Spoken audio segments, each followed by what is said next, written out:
Para iniciar esta mesa yo quisiera darle entrada a un video sobre este tema aeronáutico.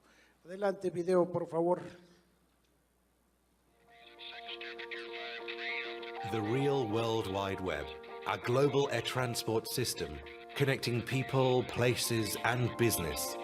We carry over 3 billion passengers a year to nearly 4,000 airports in more than 25,000 aircraft, helped through the skies by 173 air traffic management organizations, supporting over 58 million jobs and $2.4 trillion in economic activity.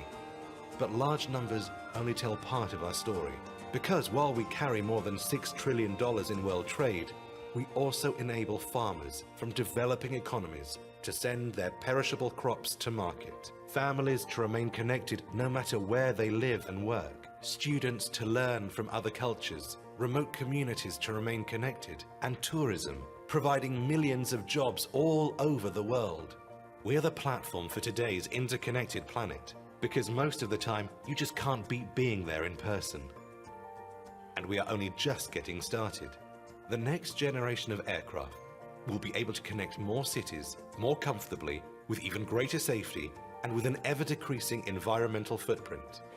The aviation industry has committed to capping its net carbon dioxide emissions from 2020 and halving them by 2050.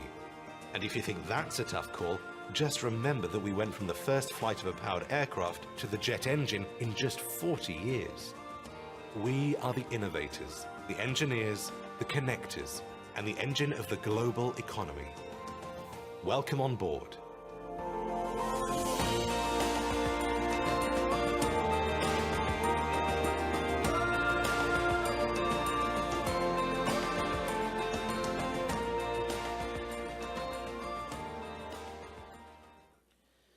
Esto es lo que representa realmente el mundo aeronáutico. En este foro, en esta 13ª edición del Foro Nacional de Turismo, que agradecemos mucho que nos hayan invitado, es importantísimo el mundo aeronáutico para que podamos conectar a los turistas y a los pasajeros, llevarlos de un punto a otro. Voy a hacer también la presentación de 2-3 láminas. Creo que aquí las tengo yo que estar moviendo, sí. Así es. El Plan Nacional de Desarrollo, Infraestructura, la línea de acción del sector aeroportuario, pues es desarrollar los aeropuertos regionales y mejorar su interconexión a través de la modernización de la red de aeropuertos y servicios auxiliares bajo el esquema que garanticen su operación y conservación eficiente como una rentabilidad operativa. Pero la conectividad es una prioridad para México. Con una mejor conectividad e interconexión de los sistemas de transporte, habrá mejor flujo de bienes y personas, se reducirán costos y mejorará la competitividad. En el mundo, en este país, podemos decir que el año 2014 tuvimos un incremento comparado con el 2013 de 8.27, cuando la media global estamos hablando que es de 5.5. El crecimiento que está teniendo el sector aeronáutico en el país es más alto que la media a nivel global. La aviación en México, los datos duros, por seguir con datos duros, es la aportación que hace la economía. Estamos hablando de 757,000 empleados en total, con un importe aproximadamente de 18,000 millones de dólares que representan este mundo aeronáutico. Y basándonos específicamente a la aviación regional en México, estamos hablando que en 1994 operaron 18 aerolíneas. Actualmente solo operan 4 bajo el esquema de aviación comercial regular. Adicionalmente, existen también 3 que operan como taxis aéreos y en el 2004 fueron transportados más de 12.2 millones de pasajeros. Al cierre de 2014, la aviación regional transportó más de 7.4 millones de pasajeros, lo que significa que existe un mercado potencial adicional de poco más de 6.3 millones de pasajeros. La tasa media de crecimiento anual, estamos hablando que están en 6.96 en el movimiento de pasajeros entre 1992 y 2014, a pesar de la desaparición de varias aerolíneas regionales. El TMC en los últimos 10 años aún sigue manteniéndose casi en el 5%. Esto es a grosso modo lo que podemos decir de la aviación regional, y quisiera, platicando con mis amigos panelistas, empezar con algunas preguntas que quedamos que podíamos platicar para ir abriendo el tema. Quisiera pedirle o preguntarle a nuestro amigo Antonio Martínez, que representa YATA México, ¿cuáles son las mejores prácticas internacionales de Asia, Europa y Estados Unidos que podemos utilizar aquí en México? Muchas gracias, Alfonso. Bueno, no es nada nuevo y realmente el irnos a ver cuáles son las mejores prácticas internacionales es volver un poco al pasado de lo que ha sucedido aquí en México. Como todos ustedes saben, la conectividad en México ha sufrido de alguna manera esos altibajos cíclicos que ha tenido la aviación en México y de los que Alfonso hablaba hace un momento, que pasamos de 18 aerolíneas a 4 aerolíneas en México durante 2 periodos de crisis que tuvimos, una a mediados de los años 90, en donde vimos que desaparece un TAESA, desaparece un SARO, y luego la otra ola que nos llegó, que fue precisamente durante la primera década de este siglo, en donde tuvimos aerolíneas que también tuvieron que desaparecer, como fue una Aerocalifornia, como fue una Aviaxa, y bueno, y finalmente la aerolínea más antigua de México, Mexicana de Aviación. Dentro de este esquema cíclico, recordemos que en el pasado, en esta zona del país, que es la zona sureste, tuvimos una conectividad, si no buena, una conectividad que sí permitió hacer programas muy importantes para lo que fue la Ruta Maya en aquel entonces, con aerolíneas como Aerocaribe, que después formó parte de Mexicana Inter, pero en donde había una verdadera conectividad entre las principales capitales que conforman el mundo maya. ¿Qué es lo que está pasando en otras partes del mundo? Bueno, lo que está pasando en otras partes del mundo es que la aviación regional se ha vuelto, y siempre lo ha sido, un complemento de la aviación troncal. Y eso es lo que tenemos que volver a retomar en México, sobre todo primero para desahogar aeropuertos tan congestionados como el Aeropuerto Internacional de la Ciudad de México, que tiene todavía 6 años de vida, pero 6 años de vida que tiene que ser un aeropuerto eficiente. ¿Por qué? Porque es la puerta principal de entrada al país. Y segundo, porque obviamente en este periodo de 6 años lo que tenemos que pensar es en desahogar ese tráfico y ese incremento promedio que ya nos platicaba Alfonso Sarabia de 1992 a la fecha, que ha tenido un promedio del 7% de incremento, pero que en algunos años ha superado el 10%. Tuvimos unas bajas como el 2009, que el crecimiento fue muy bajo, fue casi negativo, pero hemos tenido años de 11% de crecimiento.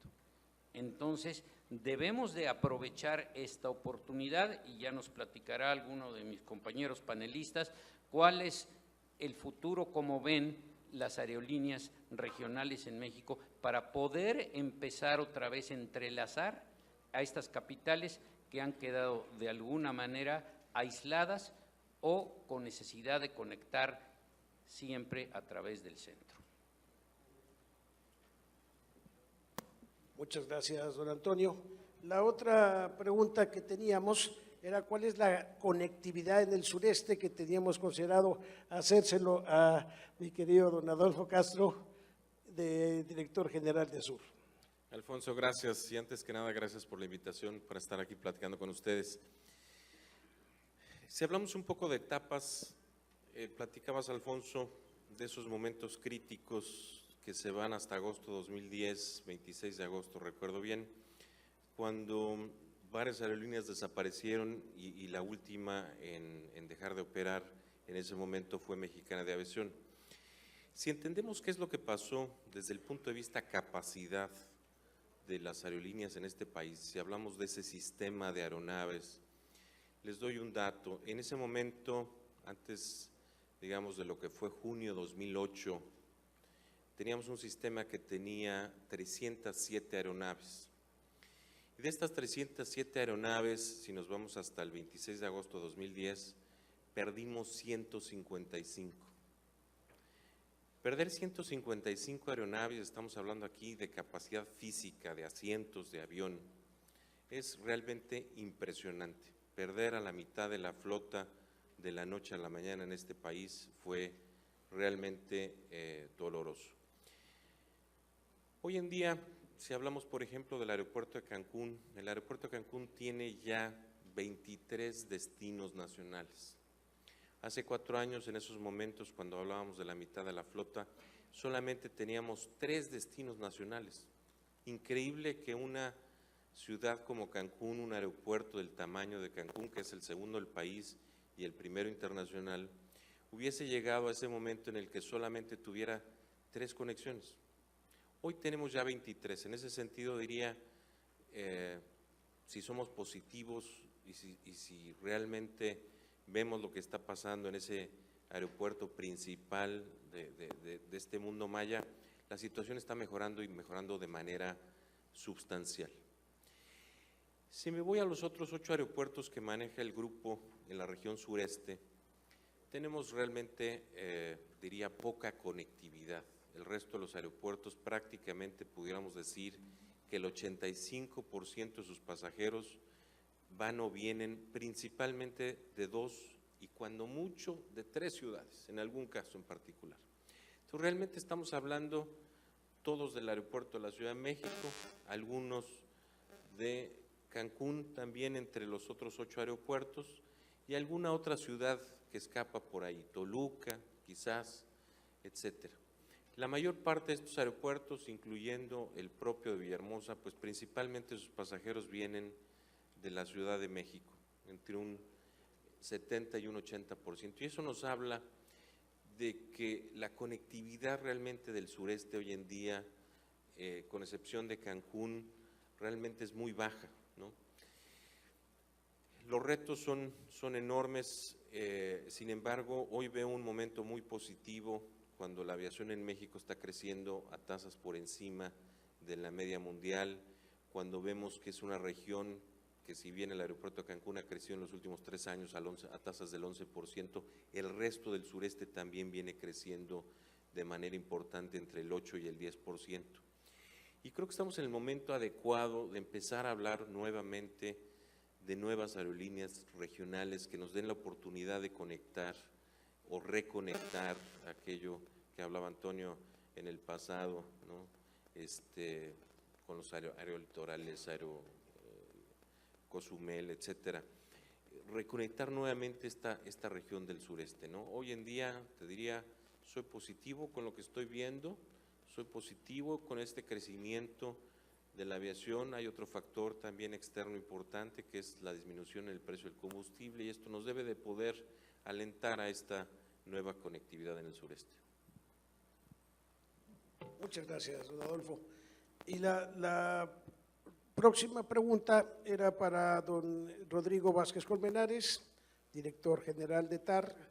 ¿Cuál es el principal reto que enfrenta la aviación regional en México? Gracias, Alfonso. Buenas tardes a todos. Gracias por la oportunidad de estar aquí y platicarles. A mí me gustaría un poquito darles una visión pragmática del tema. TAR, que además como su nombre lo indica, es Transportes Aéreos Regionales, es un proyecto que surge precisamente de estas condiciones de las que estamos platicando. La verdad es que la aviación ha pasado por momentos cíclicos, de lo cual bueno, hemos ya hablado un poquito.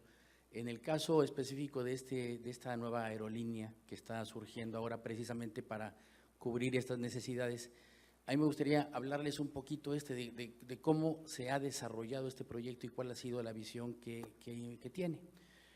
Primero que nada, quiero comentarles, la aviación regional tiene de alguna manera un punto de desventaja de donde parte, porque desde el punto de vista normativo, desde el punto de vista jurídico, el permiso que tiene Transportes Aéreos Regionales en este momento es exactamente igual que el permiso que tiene Aeroméxico o que tiene Interjet o que tiene cualquier aerolínea troncal. No hay una distinción jurídica en ese sentido y para un operador nuevo como TAR implica hacer una inversión exactamente igual que como cualquier empresa de aviación troncal. Quiere decir que tenemos que cumplir con capacidades financieras, jurídicas, administrativas, técnicas, por supuesto, lo cual nos llevó alrededor de 3 años complementar. Tuvimos, por supuesto, que establecer una estructura aeronáutica que implica, obviamente, dar la certidumbre de que la empresa puede ofrecer el servicio de aviación con los mismos estándares internacionales que se le pide a cualquier empresa. Y el reto es, en todo caso, bajo un escenario de estas características, establecer un programa de actividad orientado a rutas de baja densidad, porque la aviación regional, por definición, es una aviación de baja densidad. Y bueno, pues el reto es importante porque tienes que hacer negocio, tienes que ser viable una unidad de negocio que se enfrenta, en todo caso, a condiciones de posicionamiento de marca, de posicionamiento de producto, en condiciones de baja densidad. Ahora, por otra parte, me parece que hay una enorme oportunidad. La verdad es que, en esta lámina, lo que estamos viendo como antecedente de mercado es que precisamente no solo, como aquí se ha platicado, ha disminuido la cantidad de aviones en la aviación nacional en los últimos años, sino que si lo analizamos un poquito más a detalle, vemos que las aeronaves que han disminuido han sido las aeronaves que son de menos de 100 pasajeros. Digamos que la aviación troncal se ha centralizado en crecer de alguna manera o en retomar el crecimiento, pero con aeronaves de arriba de 100, 150 plazas, y se ha olvidado un poquito el segmento de la aviación de menos de 100 pasajeros, que es la aviación adecuada para hacer aviación regional. Esto en realidad lo que hace es enfatiza la necesidad que existe en este momento de tener un producto aéreo, pero que esté creado con las características adecuadas para poder subsistir, sobrevivir en un entorno de la baja densidad. Para hacer esto, el reto ha sido interesante porque obviamente, como lo comentaba, se ha necesitado desarrollar infraestructura, pero al costo de producción adecuado para este perfil de producto. Nosotros nos sentimos muy confiados en realidad porque vemos que hay un gran potencial de aviación en todo el país. Si vamos a la siguiente lámina, por favor. En nuestro enfoque de negocio, en realidad, gracias, Alfonso. Gracias. Aquí, en realidad, desde nuestra perspectiva, nosotros pensamos que la aviación regional precisamente es una aviación de nicho como concepto. La aviación regional que se necesita en el Mar de Cortés tiene características específicas, un entorno, digamos que de desarrollo que no necesariamente es el mismo que tiene el Golfo de México o en el caso del que hablamos ahorita, que es el mundo Maya. Pero al final del camino son aviaciones que efectivamente tienen algo en común, aviaciones en donde la necesidad de transportarse no vía Ciudad de México es lo importante. Nosotros estamos visualizando precisamente eso, cómo dividimos al país en necesidades regionales y tratamos de establecer un programa de crecimiento que le denominamos celular, en donde podamos ir atacando célula por célula con las características adecuadas para cada una de las regiones, de manera tal que establezcamos productos específicos que cubran las necesidades de cada una de las regiones. En el caso específico de Mundo Maya, y aquí atendiendo la oportunidad de platicar en este foro, nosotros visualizamos en realidad al Mundo Maya como región en donde se necesita no nada más la conectividad de los flujos europeos que tradicionalmente han sido servidos en el pasado.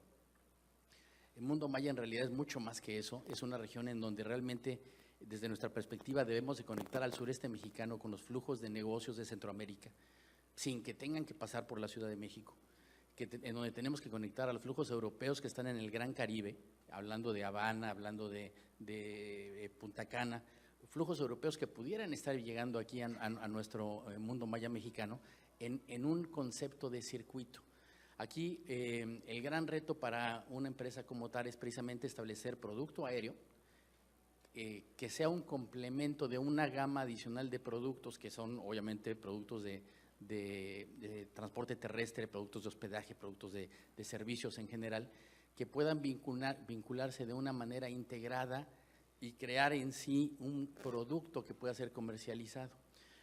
Como les decía, el problema de la aviación regional de baja densidad es que el posicionamiento de estos productos tarda muchísimo más tiempo que una aviación troncal. Entonces, ¿cómo hacer esto en los tiempos adecuados? ¿Cómo hacer esto en la secuencia adecuada? Es realmente el reto importante en la que los operadores regionales nos vamos a enfrentar. Yo me congratulo realmente de que foros como este realmente nos den la oportunidad de poder establecer de entrada comunicación y espero yo sinergias en todo caso con distintos tipos de prestadores que permitan precisamente que estos esfuerzos los hagamos no nada más de manera aislada, sino que realmente los podamos desarrollar de manera conjunta y que permita entonces que sí este esfuerzo de poner un vuelo no sea un acontecimiento aislado que pueda en todo caso provocar la desaparición más adelante de este tipo de productos. Pero bueno, la idea sería entonces desde nuestra perspectiva como operadores venirles a comentar que TAR lleva 10 meses que inició operaciones comerciales en marzo del año pasado.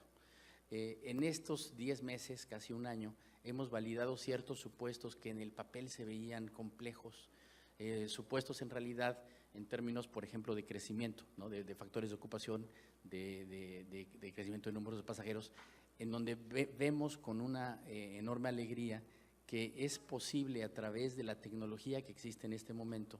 Obviamente nuestro producto se distribuye fundamentalmente a base de el Internet, pero vemos que es posible penetrar con un costo relativamente barato, distribuir el producto y accesar en todo caso tanto a consumidores como a proveedores y clientes potenciales que hacen posible que estos esfuerzos se puedan llevar a cabo de manera adecuada.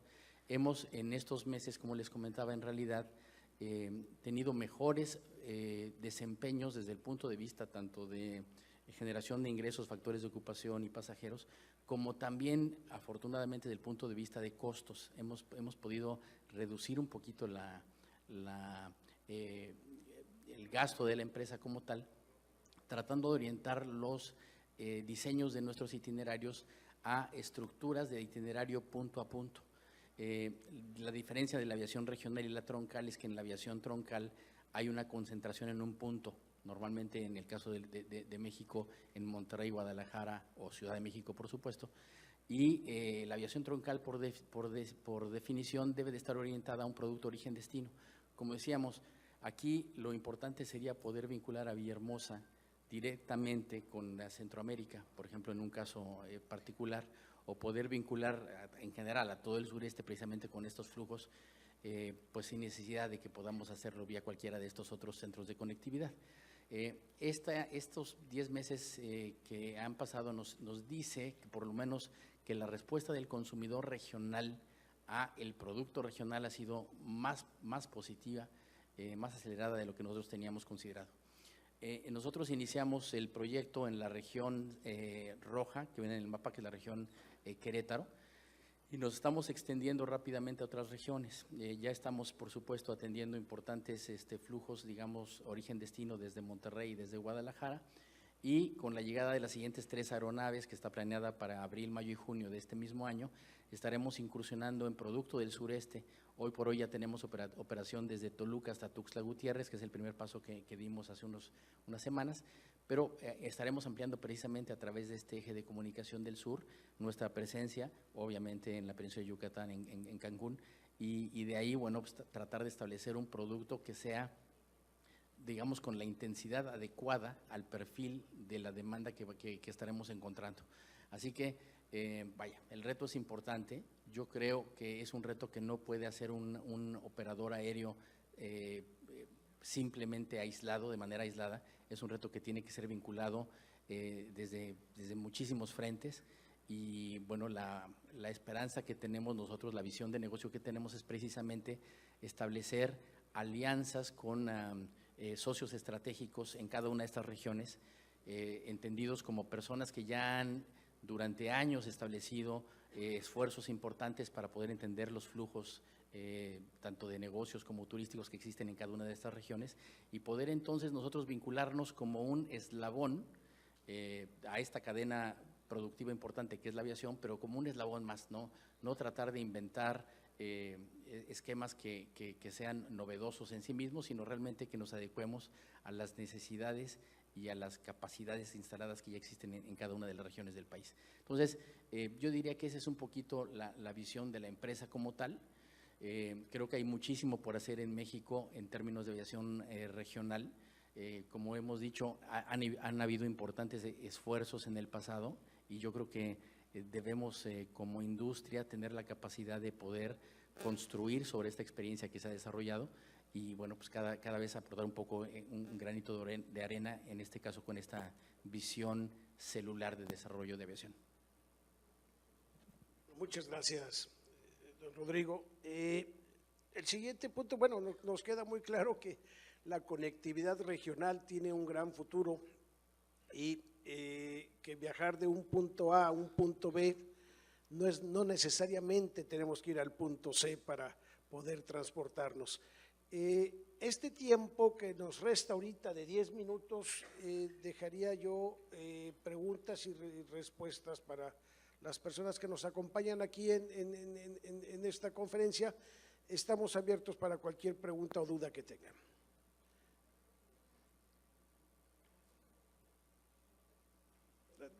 No sé cómo hacemos, si para darle un micrófono, por favor.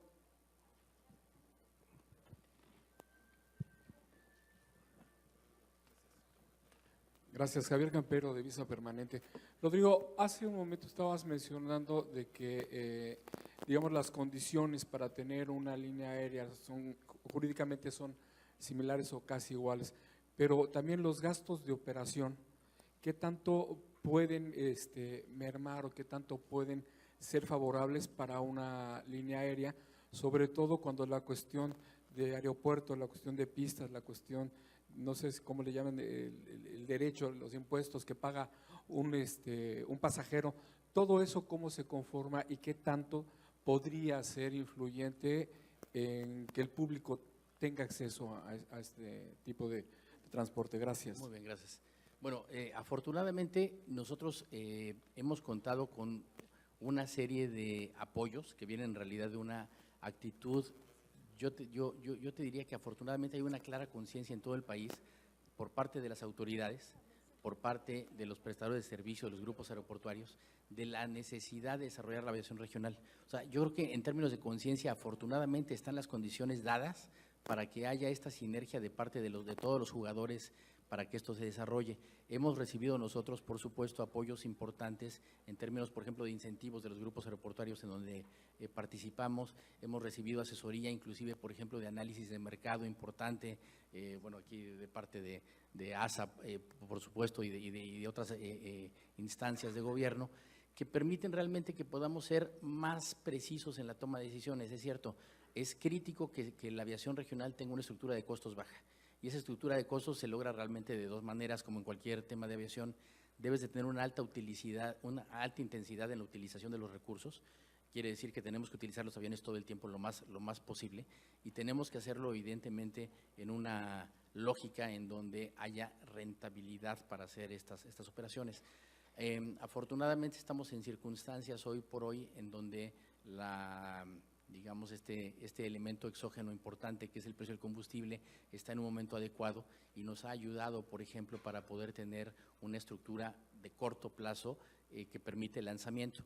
Ahora, como empresa lo que estamos haciendo es aprender del pasado y establecer estructuras de costos mucho más delgadas que lo que se producen en la aviación troncal. Así que tenemos un centro, por ejemplo, de control operacional que está formado fundamentalmente por 6 personas y que le dan servicio potencialmente a todas las células regionales que vamos a operar en el país. Digamos que en términos de la estructura de personal, la aviación troncal, digamos que vive más o menos con un promedio de 100 empleados por asiento, cuando nosotros tenemos 15. En fin, entonces son detalles en todo caso que vamos estableciendo como operadores, y ese es obviamente nuestro compromiso de establecer una estructura que realmente sí sea consistente, ¿no?, con el tema. El otro elemento importante, por ejemplo, es para que se detone la aviación regional tiene que detonarse con un precio adecuado. Yo diría que ese sería en todo caso la gran aportación de la aviación regional. Al ser una operación origen-destino y no tener que pasar por un punto de concentración, debe de ser en teoría más barata de producir, ¿no?, que un producto de conectividad. Y ese es así el caso. En nuestro caso tenemos una tarifa promedio que está más o menos por ahí de los 1,000 pesos, digamos, por segmento, cuando nuestro segmento promedio es de 1 hora, 1 hora y 10 en términos de promedio. Quiere decir que sí estamos logrando establecer productos al precio que realmente el consumidor regional debe de pagar. En fin, entonces yo diría que tenemos afortunadamente la conciencia y el apoyo por parte de distintos jugadores que influyen directamente en nuestra estructura de costos. Muchas gracias. Marisol Vanegas, de Cuadernos de Turismo. Son dos cosas. La primera, seguimos sobre el tema de la conectividad regional. Tenemos 2 ejemplos muy importantes. Uno, precisamente en Mundo Maya y en las dificultades de articular con una bajísima conectividad. Y el otro ejemplo muy cercano es el tema del Caribe. La pregunta es, además del asunto del plan de negocio o el asunto económico, ¿qué otros factores son los que están determinando el hecho de que no podamos o no se haya desarrollado el tema aéreo regional en ambos temas? Esa es una. Y la segunda es que quisiera confirmar la tasa de crecimiento que nos ofreció el señor moderador sobre el incremento en los vuelos, en los pasajeros transportados entre 2013 y 2014, porque tenemos una tasa de crecimiento de las internaciones a modo preliminar en casi 20%, sin embargo, si la internación no fue aérea en su totalidad, habría que ver por dónde fue la internación, un poco para poder tratar de conciliar las estadísticas que ya se están emitiendo entre 2014 y 2015 entre los diferentes organismos sobre las internaciones, las llegadas internacionales a México. Gracias. Bueno, con todo gusto trataré de responderle a la primera y si alguno de mis compañeros quiere complementar la segunda parte, así lo haremos. Ya lo habíamos dicho, ¿qué es lo que pasó con la aviación regional en México? O sea, durante todos estos periodos cíclicos de altas y bajas, yo creo que la aviación en México ha aprendido la lección. No necesitamos inventar el agua tibia para volver a retomar esta competitividad. Nada más veamos cuáles son las mejores prácticas que hay en otras partes del mundo. Lo que necesitamos en México, y yo creo que estamos listos porque se están dando las condiciones, es una aviación regional, primero, segura, segundo, eficiente y tercero, competitiva. Ya Rodrigo lo decía anteriormente, las condiciones en este momento están dadas. ¿Por qué? Porque hay un crecimiento sostenido. Hay precios del combustible, que es el insumo más alto dentro del esquema de costos de cualquier línea aérea, y hay el mercado que lo está pidiendo y lo está exigiendo, que necesitamos tener la posibilidad de conectar ciudades secundarias en una forma más rápida y de una forma mucho más competitiva. Esa es la primera parte. ¿Quién contestará alguno en la segunda parte? Yo nada más complementaría, Toño, totalmente de acuerdo. A mí me parece que la conectividad, por ejemplo, que no tenemos hoy por hoy entre Centroamérica y el sureste mexicano y entre el Gran Caribe, que eso también es medio absurdo que no haya conectividad con México, pues han sido en realidad, bueno, quizá condiciones de entorno, condiciones precisamente en donde no se ha podido desarrollar algunos o más bien satisfacer algunos de los flujos que ya existen, pero como decíamos, es difícil satisfacer en todo caso, digamos que oportunidades de nicho, cuando tienes, digamos, una estructura para poder cubrirlas con aeronaves, digamos que de cabina ancha o de mayor capacidad. Entonces, el reto en todo caso, yo insistiría, es poder establecer una estrategia en donde se puedan satisfacer este tipo de nichos de demanda con aeronaves que son un poquito menos densas y que permiten viable, digamos que la operación al final del camino, ¿no? Entonces, me parece que conforme otra vez en el país lleguen operadores a ofrecer servicios con el tipo de aeronave adecuada, vamos a ver precisamente que se pueda recuperar la posibilidad de hacer aviación de nicho, ¿no? Perdón, nada más para regresar un poco al dato que daba yo hace algunos momentos. Hay que entender que perdimos la mitad del sistema de aviación del país. O sea, cuando decía yo que perdimos 155 aeronaves, lo que hoy en día es 256, todavía está por debajo de las 307 que teníamos en junio de 2008. O sea, apenas estamos como país recuperándonos de ese golpe tan fuerte que tuvimos como para todavía estar pensando en resolver la parte regional. La parte regional vendrá una vez que la parte principal esté estabilizada. Yo creo que estamos ya en ese momento y por eso decía que ante la baja del combustible, ante el crecimiento sostenido de estos últimos 3 años, estamos en esa etapa de que empecemos a pensar otra vez en esta parte regional.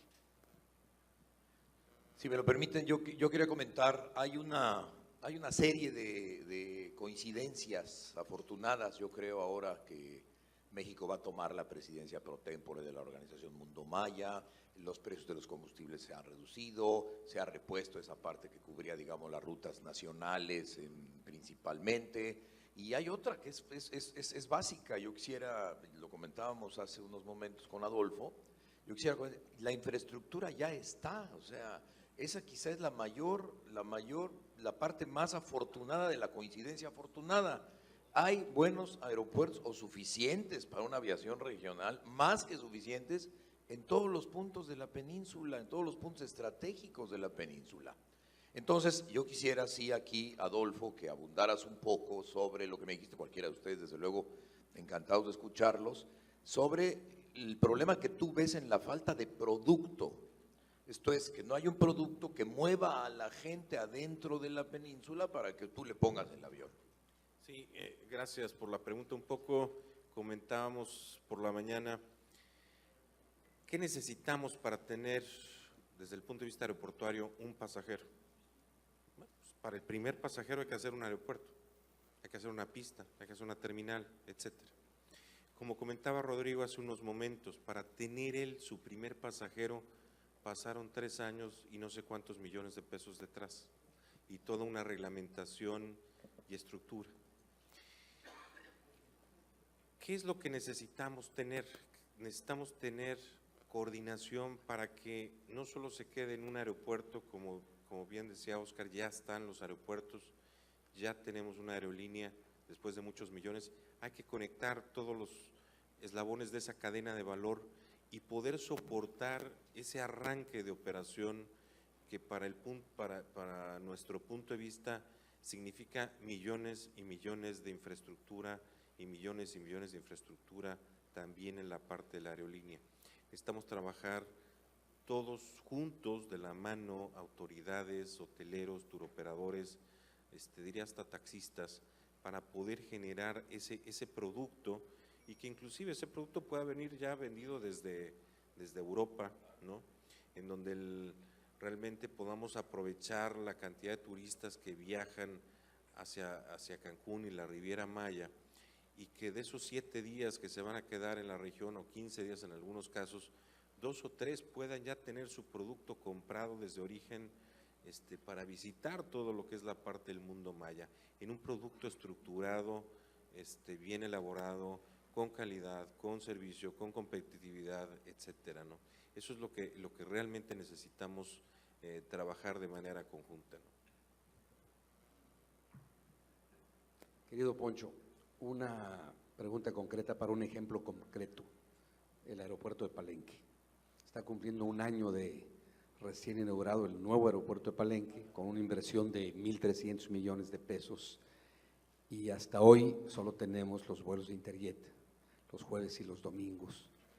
Y tenemos un mercado potencial extraordinario en toda la península y en diferentes regiones del país y del mundo. Y además tenemos un extraordinario producto, que es Palenque, Bonampak, Yaxchilán, playas de Catazajá y los centros ecoturísticos de la región de la selva. ¿Qué hacer para acelerar este paso y para que la inversión se detone como es necesaria? Gracias, Mario. La infraestructura ya está, como mencionaba don Oscar. Ahora hay que ver cómo hacemos para que vengan más vuelos acá. Ahorita están realizando una serie de estudios para que también nos aporte este tipo de información y podamos ofrecer ciertos incentivos a las líneas aéreas para que estén, pero también no nomás es el aeropuerto, también necesitamos una estructura hotelera para recibir un buen número de visitantes, porque nos podemos saturar de vuelos sin poder ofrecer el número de habitaciones. También viene el factor calentamiento de ruta que le llaman. Se le dice calentamiento de ruta cuando empieza a operar una nueva ruta y en lo que se va dando a conocer, pues muchas veces tarda un poco en madurar. Ahorita, por ejemplo, pues ya tenemos que estar anunciando los slots internacionales, los slots de invierno que van a operar. Ahorita ya los operadores de boletos están vendiendo todos los vuelos que se van a hacer en invierno. Esto tiene que ser con un buen tiempo de anticipación. Pero el calentamiento de esta ruta creo que va muy bien operando y siento que va a crecer bastante. Es un aeropuerto excepcional, está muy bien realizado. La zona alrededor que hay es un atractivo impresionante, es un imán para muchos turistas y que estoy seguro que con los estudios que estamos realizando para atraer más vuelos van a dar buen fruto este mismo año. ¿Alguna otra pregunta? Pues creo que quedaron convencidos de lo que dijimos. Muchas gracias a los panelistas, a mis acompañantes. Gracias, don Oscar, por la invitación.